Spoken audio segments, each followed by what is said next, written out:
Hello everyone and welcome to my channel. In this video we're going to continue our card game, and as you remember in last lecture we said that we're going to destroy object in our game.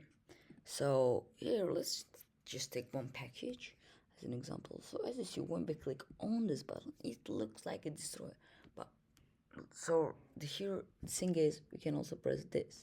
It looks like it destroy, but the thing is in here we don't need it to be like to be invisible and then turn visible again. We just want it to be destroyed, like delete from the game. So to do that, let's open up our script. So here we have our deliver script. So as you see, our other is the thing that we have to delete, like destroy. So here's the challenge for you. Use destroy to remove packages after we pick them up.